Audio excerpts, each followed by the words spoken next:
no matter the location. From OAKLA to LV, I'm a Raider. Raider Nation, what's going on? You're watching the Raiders Report. If you want this shirt that I'm wearing right here, go to the link below, chatsports.com/RaiderStrong. It'll be in the description as well. Now let's get into today's latest news and rumors around the Las Vegas Raiders. I love me some Darren Waller, and I like confidence, but this one's maybe a little bit too confident. Are the Raiders going to have a top 5 offense in this upcoming year? Darren Waller said that they could. I'm going to say one Chucky head, and I do think it's a small shred of truth. Now, I agree with the fact that they've made a lot of improvements. And I'll also agree with the fact that Darren says we at least have a chance. Honestly, I think almost every single NFL team has just a little bit of a chance to be a top 5 offense. But the Raiders last year, 11th in yards. That's pretty good. The issue here has been converting once they get into the red zone, 24th in terms of points scored. So here's exactly what Darren had to say and why he's so confident.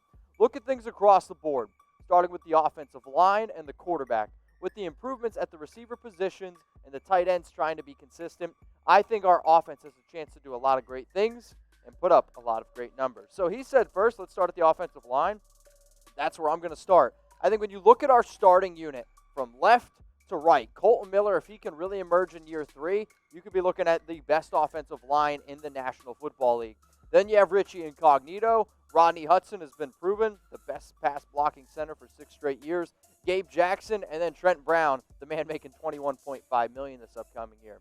So what did I wanted to do?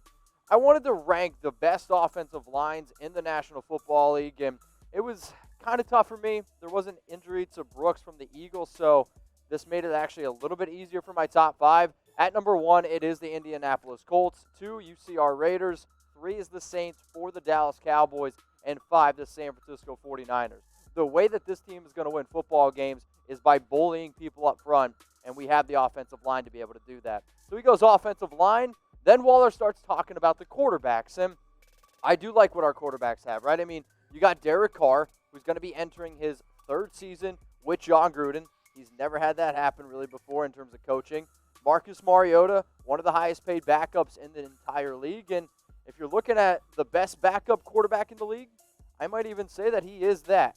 So if you're looking for a team that's really trying to convert in the red zone and move the football down the field, you need to have skill position players.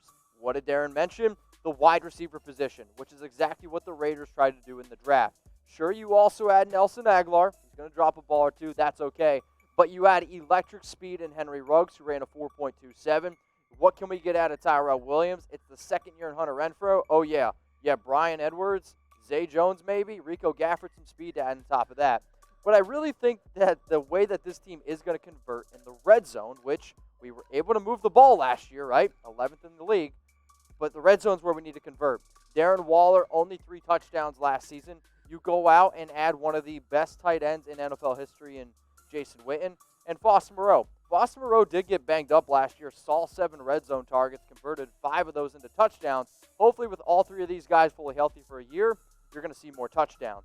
But I am very confident in Darren, and like I said, I like when a guy steps up. I like when he talks. And as far as I'm concerned, you guys can see the stats up here on the screen. If you can walk the walk, you can talk the talk. He did it last season, but can he double down in 2020? So here's the second part of Waller's quote on the Raiders offense. The big thing for us is finishing in the red zone this year. I know that we're doing everything in our power to improve upon that. I don't feel like that having a top 5 offense is out of the picture. We have that much talent. So I love what the Raiders did. But again, a top 5 offense to me is still only one Chucky head. Is there a chance? Yes, of course. Almost every team has a chance. But to really go from 24th in points to me, really get up there in that top 5 is not going to be that easy. So what do you think? Chances of the Raiders having a top 5 offense from a scale from 1 to 100. 1 being, well, there's a 1% chance. 100% is 4 Chucky heads believe it, baby. For me, I am probably going to say around 1 to 5 chance. That's why I ended up giving it only 1 Chucky head.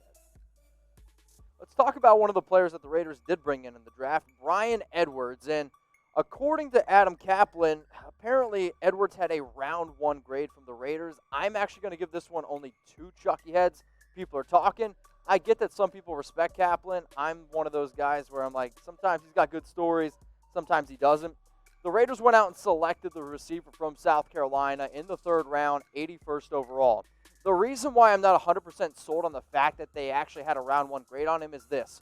You had 3 draft picks in round 3. If he's hanging around there at the end of round 2, I'm sorry, but you probably try to trade up and get one of your guys. Now, I know that they like Bryan Edwards a lot. And when you look at what he was able to do at South Carolina, there's a lot of reason for that. It's hard to be able to find a player as consistent as Edwards was.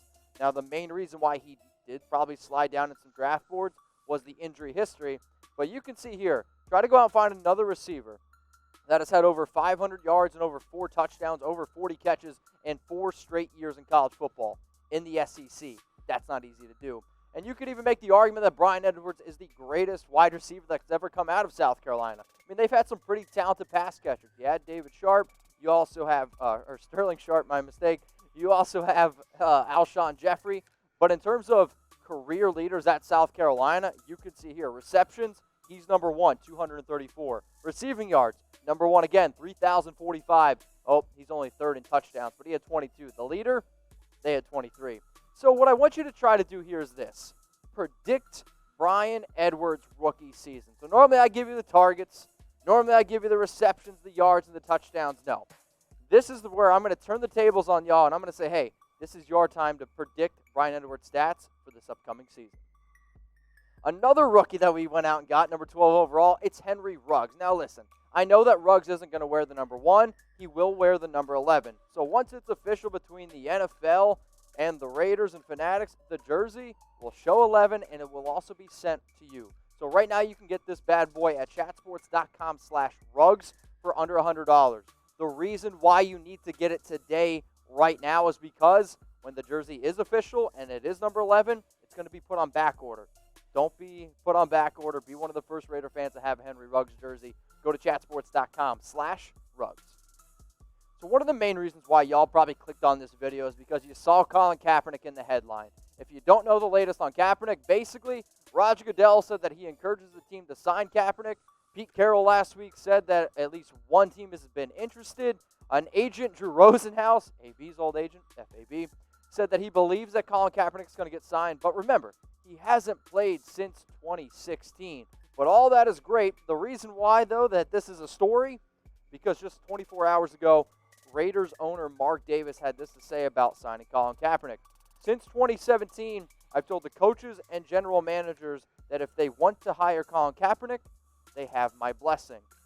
So you probably would know my take on the Raiders going out and get Kaepernick, but maybe you don't. Maybe you're not subscribed to the channel. So what I'm trying to tell y'all is this. I go live every Tuesday, Friday, 6 p.m. Eastern Time, also 3 p.m. Central Time, 3 p.m. Pacific Time, not Central Time. All good, all good.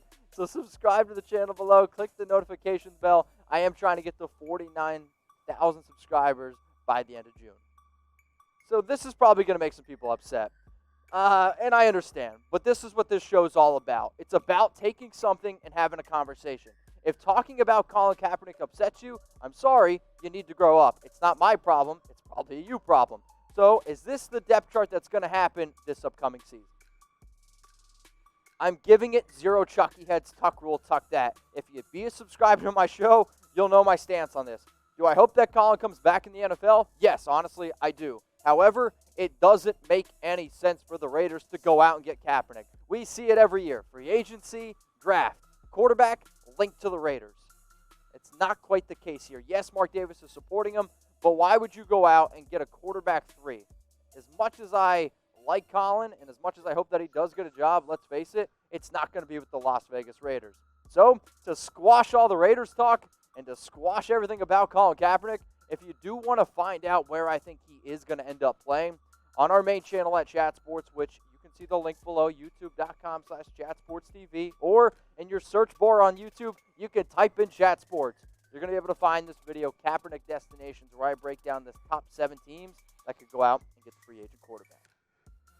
Let's now go to the AFC West, shall we? And ESPN basically did a AFC West All-Decade Team. So what you see on screen right now is the one player selected as the best player of the decade for the Broncos, Chiefs, Raiders, and the Chargers. So the best player for the Broncos, Von Miller, no surprise there. Patrick Mahomes won a Super Bowl. I will admit, though, only 3 years All-Decade Team. We'll see. Derek Carr came in there, and then Phillip Rivers for the Chargers. So really, though, ESPN listed the All-Decade players. They said it came down to 2 guys for the Raiders, Derek Carr or Khalil Mack. So I'm going to ask you, who do you think is the Raider of the decade? If you think it's Derek Carr, I want you to scroll on down. I don't care if you watch this on Facebook, YouTube, and if you think it's Carr, type DC.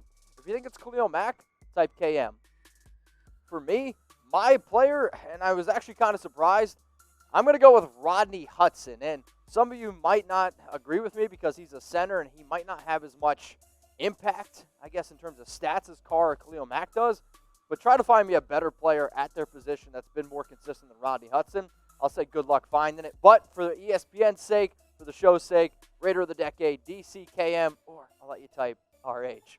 So if you like the shirt that I'm wearing, you're going to be able to get this one and many more. You can get this woman's one. Maybe there's an important lady in your life, maybe for your mother, at chatsports.com/RaiderStrong. If you're a little bit chilly, you can get this hooded sweatshirt, again, at chatsports.com/RaiderStrong.